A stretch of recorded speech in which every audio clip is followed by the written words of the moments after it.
un espacio, muchos han hablado de Bolivia como un país mágico, Bolivia mágica, y de alguna manera, claro, nosotros sentimos que esas riquezas, digamos, o esos elementos que pueden ser sustanciales para, por ejemplo, también compartirlos con otras personas. Miren, esto es lo que tiene Bolivia, esto tiene Bolivia para mostrar. En realidad, muchas veces no tenemos esa, ¿cómo podría decir? Como un enfoque que, de superposición de sectores, y eso se llaman conflictos. Por ejemplo, mencionar que en muchas áreas protegidas, las zonas núcleo, por ejemplo, son de estricta protección, porque estamos hablando de sitios donde tal vez hay ciertas especies o ciertos ecosistemas que requieren solamente, en primer lugar, ser investigados, documentados, un poco medidos, evaluados para ver qué posibilidades hay para recuperar estas situaciones tan vulnerables. Y a veces, claro, sobre este espacio puede ser que hay también, no sé, un yacimiento minero, que hay petróleo, que hay la oportunidad, por ejemplo, de hacer una vertebración vial, etcétera.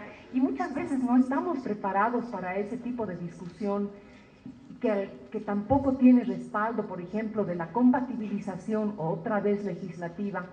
Entonces, pareciera que de alguna manera se recrean estas discusiones solamente por sectores. Entonces, realmente me gustaría que se invite a que tengamos siempre un enfoque intersectorial también. O sea, por un lado es muy bueno recrear, claro, hablemos de turismo y turismo ecosostenible, incorporamos también otros temas que tienen que ver, digamos, pero de alguna manera creo que es importante que tengamos espacios de discusión en resolver conflictos que estamos atravesando y cómo de alguna manera la sociedad de Bolivia puede sentirse satisfecha, donde se han reconocido precisamente esos valores, esas situaciones de emergencia, por ejemplo, o esas fragilidades, y que de alguna manera estemos sintonizando que no solamente estamos haciendo por hoy, ¿no?, sino que tengamos siempre esa proyección de futuro, o sea, que no solo se resuelve por hoy, sino para siempre. Gracias. Muchas gracias. Bien, yo quiero felicitar a cada una de las personalidades, expertos que han demostrado que son expertos en sus aportes, los cuales formarán parte, ¿no?, de las conclusiones y recomendaciones de este importante evento, pero también a los miembros del público que han hecho aportes muy valiosos. Miren, en mi condición de experto en turismo sostenible, que tengo muchos años trabajando primero en el sector público, segundo en el sector privado, como educador, como consultor y trabajando en el área de la capacitación, tanto en mi país como fuera de mi país,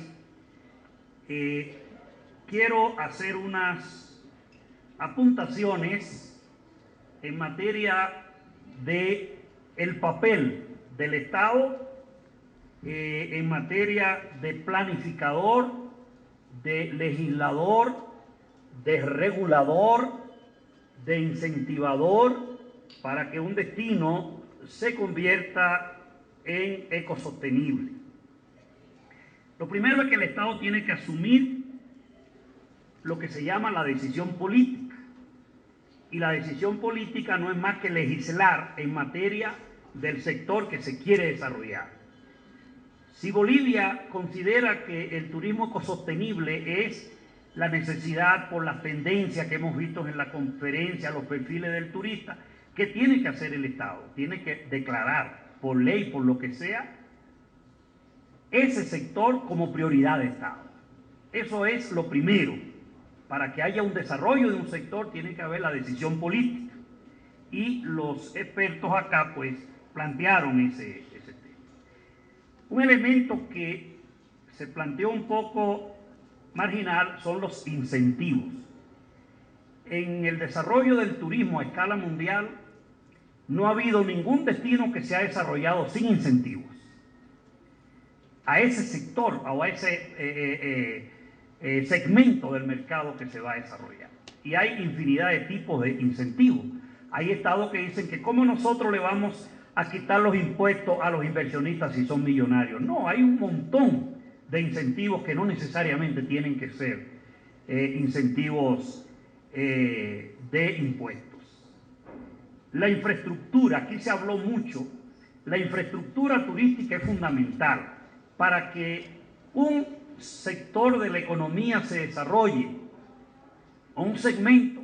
El Estado tiene que desarrollar las infraestructuras viales, carreteras, comunicaciones, aeropuertos, puertos, tiene que desarrollar la infraestructura de los servicios básicos, manejo de aguas residuales, manejo de sólidos como se planteó aquí, manejo de energía, de servicios de comunicación. Un turista no va a un lugar si no tiene comunicación. Ustedes vieron la importancia de la conferencia sobre el turismo de aventura, la deficiencia, y eso tiene que llenarlo el Estado a través de infraestructuras turísticas.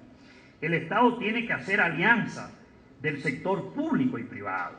Si no hay alianza donde se discuta, como ella lo planteó, qué es lo que más necesita el Estado.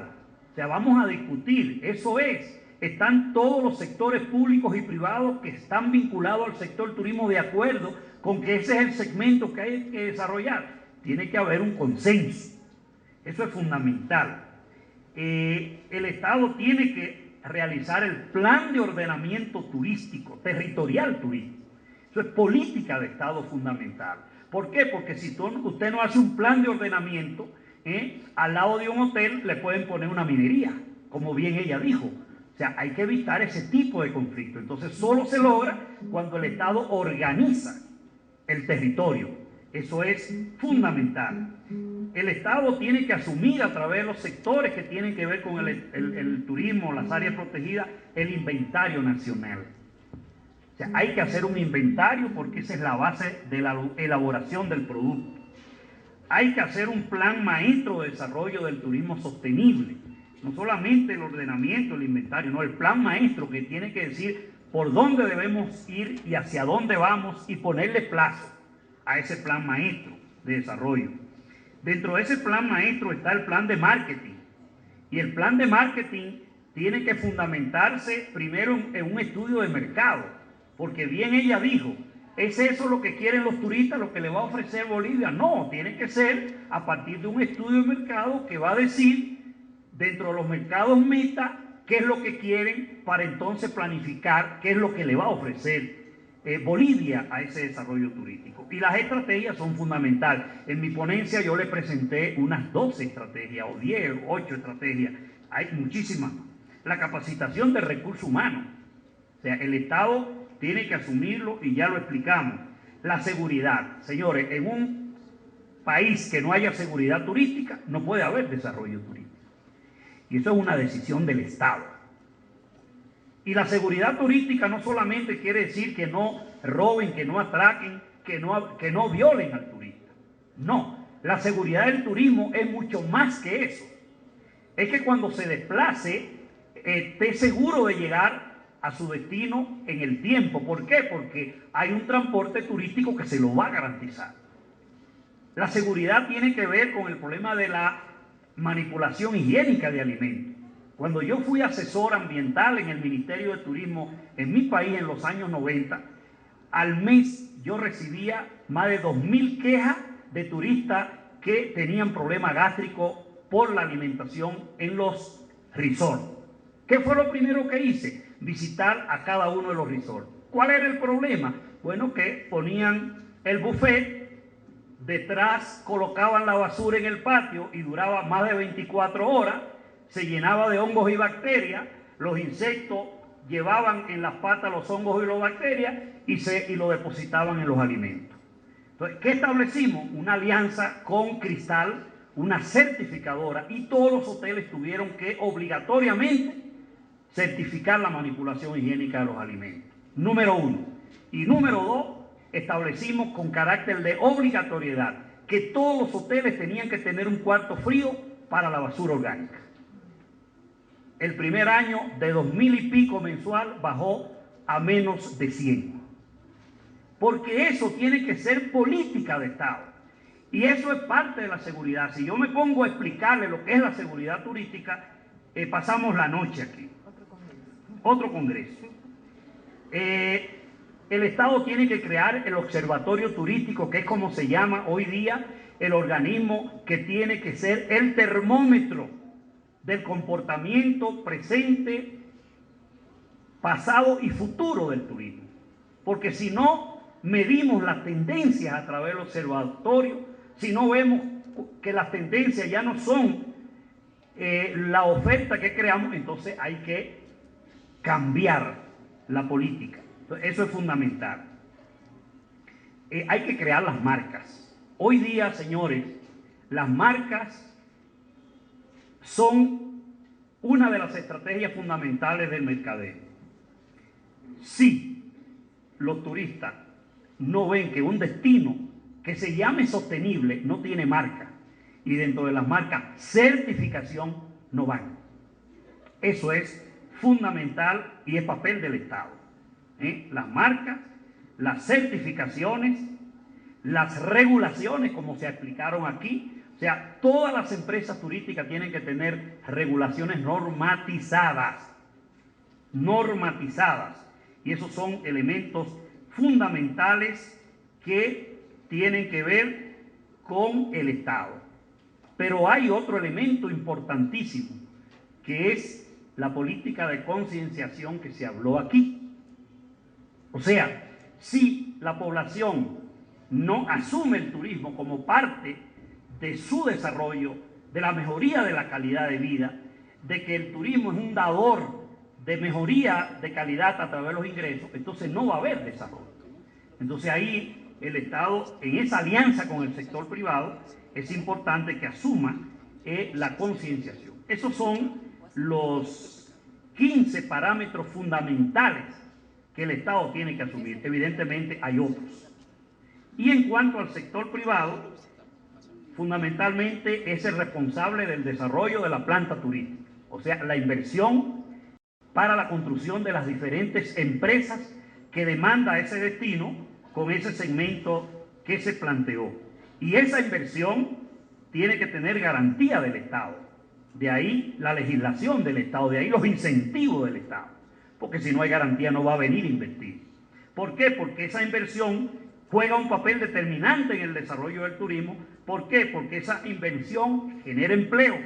Esa inversión genera ingresos, genera impuestos al Estado, genera mejoría de la calidad de vida de las comunidades que se integran como empleados.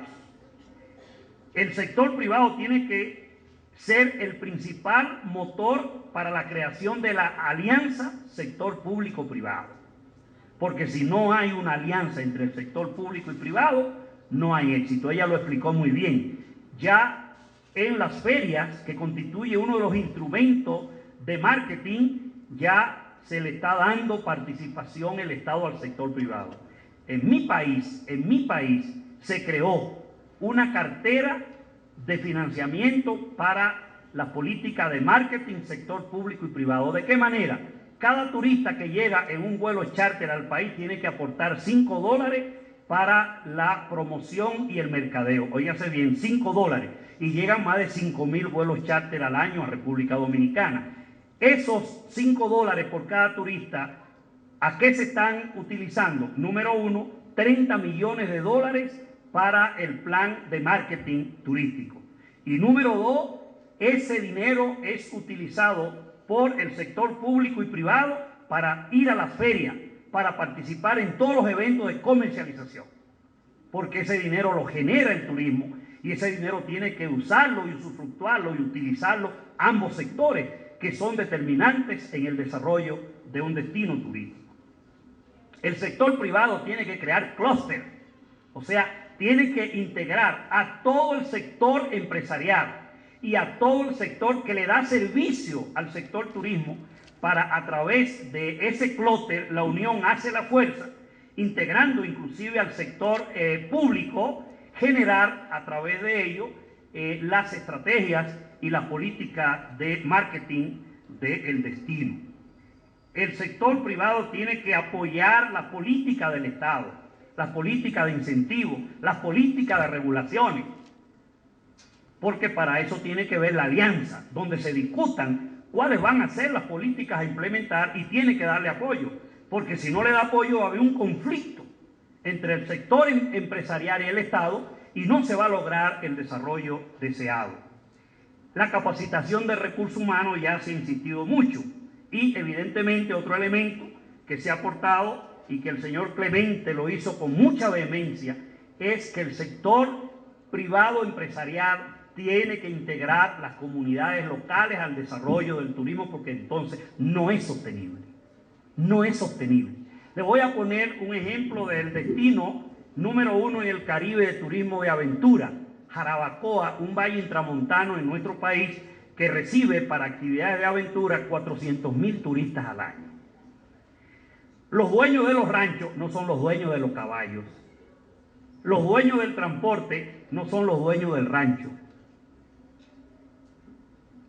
Se creó una escuela de pintores con paisaje de la localidad y los pintores son apoyados financieramente por los sectores ecoturísticos para que estudien, y además los empresarios tienen que crear galerías para la exposición de las pinturas de los pintores locales.